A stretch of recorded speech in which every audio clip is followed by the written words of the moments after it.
Olá, meu amigo, minha amiga, estamos de volta em mais um Portal do José. Às vezes a gente demora um pouquinho, mas a gente reaparece. Você que está se inscrevendo agora, seja muito bem-vindo, seja muito bem-vinda. Nós ultrapassamos a marca de mais de 195 mil pessoas inscritas aqui no nosso portal.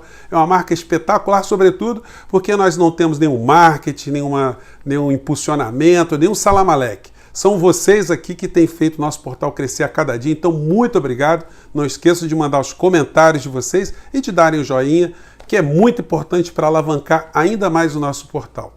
Gente, quando nós analisamos tudo o que está acontecendo no mundo, é para a gente ter algum otimismo ou pessimismo? Bom, quando a gente olha o que está acontecendo, a gente fica com apreensão muito grande.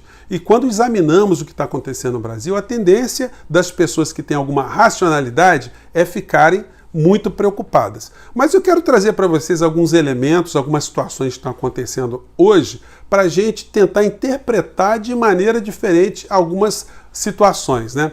Vamos começar de fora para dentro. No continente europeu, que já venceu guerras, cataclismas, revoluções, todo tipo de conflito, pandemias, epidemias, todos eles são unânimes em afirmarem que essa pandemia vai passar, que essa situação vai passar, que a crise econômica ela vai passar, que eles vão voltar ao eixo aonde eles estavam anteriormente. Claro que muitas coisas vão se modificar. Eles fazem isso porque eles estão torcendo, porque eles têm bola de cristal, porque eles têm alguma intuição? Não, eles têm experiências históricas de terem vivido outras crises e terem superado outras crises. Com relação às pandemias, a mesma coisa. Eles têm ao lado desse tipo de pensamento o conhecimento científico e a força política, né? A ação política que vai na mesma direção, todos convergem numa mesma direção de salvar a humanidade, salvar a saúde, salvar as suas economias. Então eles estão imbuídos ao lado da ciência em resolver essa questão, encontrar uma vacina e coisas afins que façam de uma vez por todas as coisas voltarem à normalidade. Quando a gente olha para o nosso país, nós temos muitas pessoas que estão na mesma sintonia, exceto o governo, que tem uma posição absolutamente contrária, posição essa que causa prejuízos dramáticos no nosso país. Nós temos mais de 60 mil mortos no nosso país, mais de 5 milhões e meio de pessoas que contraíram ou pegaram o vírus do Covid-19. Isso não é uma coisa ao acaso. O governo poderia ter feito muito mais ou poderia ter feito alguma coisa, porque esse governo não fez nada. Ele, ao contrário, ele acentuou com que essas mortes no Brasil elas se proliferassem de uma maneira muito grave e continua a ter um comportamento ruim em relação à vacina. Mas nós estamos condenados a sermos governados por esse tipo de gente para todo o sempre? Pois bem, tem uma premissa básica quando você lê o livro O Príncipe do Maquiavel, que dificilmente uma pessoa que comete muitos erros permanece no poder. Agora, o que o Maquiavel nunca previu, porque nunca ninguém poderia prever tal situação, é que uma pessoa ignorante, despreparada e inculta pudesse chegar ao poder através de um sistema político qualquer. E foi o que aconteceu no nosso país. O Brasil conseguiu colocar no centro do poder alguém que contraria a ciência, contraria a razão, contraria a cultura, contraria o conhecimento. E tem ao seu lado, ao seu reboque, um sem número de pessoas. Mas não é possível que esse tipo de situação se perpetue no poder. Como eu já acentuei aqui com vocês, o Bolsonaro ele é tolerado pelos grandes grupos, por quem detém o poder no nosso país, porque ele está tendo uma ignorância ou uma demência funcional. O que eu quero dizer com essa expressão? É uma demência que funciona, é uma ignorância que funciona, mas para quem? Para determinados grupos, porque se essa demência estivesse contrariando o poder, ele já teria caído há muito tempo. Prova disso são editoriais como esse do jornal O Globo, desse domingo, dia 1º de novembro. Eu já falei com vocês que nós estamos o tempo todo debatendo muitas maluquices do presidente e a área econômica continua a trabalhar, a operar, melhor dizendo, 24 horas por dia para entregar as nossas riquezas. O editorial do Globo de hoje diz o seguinte: vender símbolos da corrupção. Símbolos da corrupção.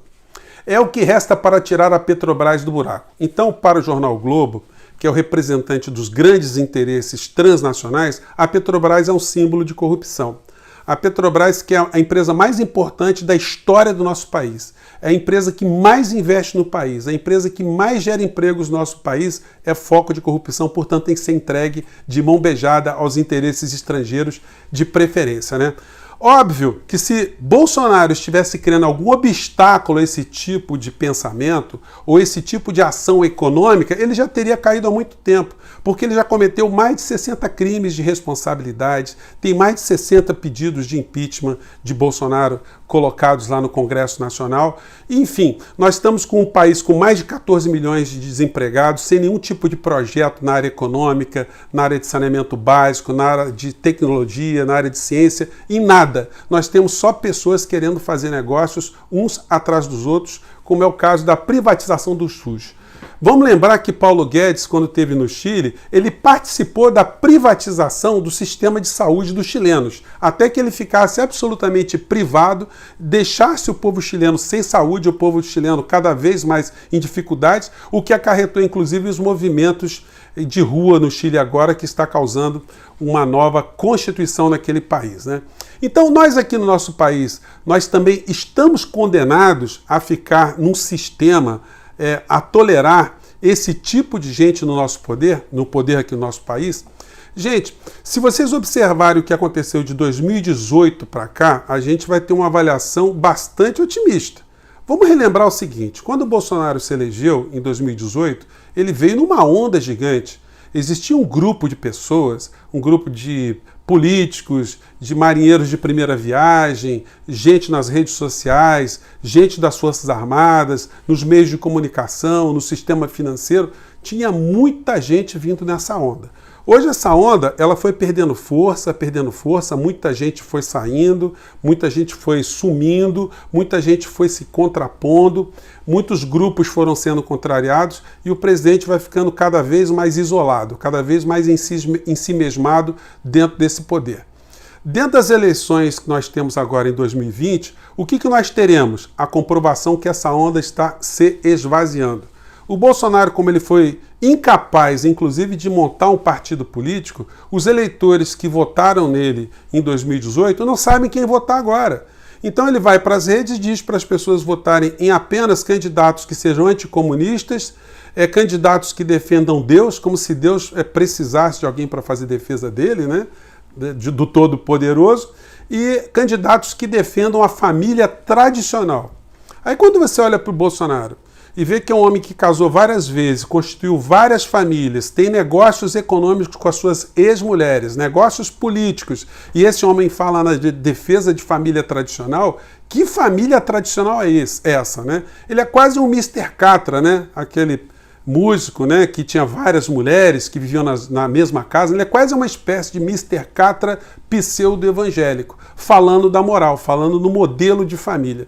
Então tem muita hipocrisia, tem muita safadeza, muita vigarice no comportamento político do mandatário do nosso país, né? E aí não vai nenhuma crítica às pessoas que se separam, que casam, não. Isso faz parte da realidade da natureza humana.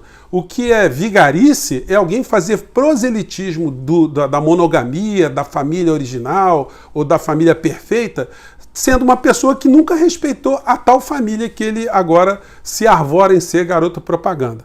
Então, nós não estamos condenados a ficarmos nas mãos dessa gente para todo sempre. Em 2022, se Bolsonaro estiver solto, ele será colocado numa espécie de plebiscito, se ele fez mais bem ou mais mal para o povo brasileiro.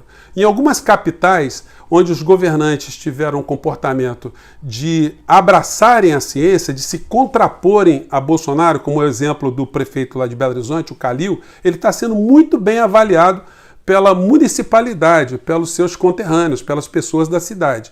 O Bolsonaro não está conseguindo fazer nenhuma pessoa importante a conseguir ter um protagonismo eleitoral nessas eleições de 2020. Ele vai ficar sem base nenhuma nas prefeituras, sem base nenhuma em várias capitais. Isso denota para a gente que ele está esvaziando-se politicamente, ele está perdendo cada vez mais apoio, ele ainda não tem um partido e para 2020 ele só consegue se reeleger se as forças políticas do nosso país forem absolutamente incompetentes, de compreender esse fenômeno, de conseguirem se reunir, de conseguirem unir as forças, de convergir todo o pensamento da racionalidade, da defesa do nosso país numa única direção. Se todo mundo continuar dividido e se não houver entendimento, Bolsonaro pode ter alguma chance, porque ele ainda tem, infelizmente, uma parcela de pessoas que acreditam nessa espécie de terraplanismo político.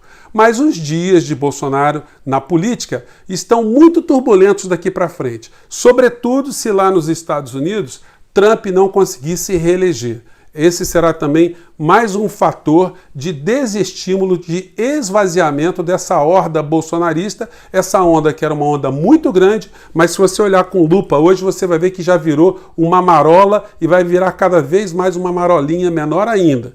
É só a gente ter paciência, a gente ter persistência, a gente continuar a debater, a gente continuar a levar esclarecimento para outras pessoas, que como sempre dizia Hegel, e que eu gosto de trazê-lo sempre ao nosso papo aqui, né, aos nossos programas, a informação gera a ação, a desinformação gera a conformação.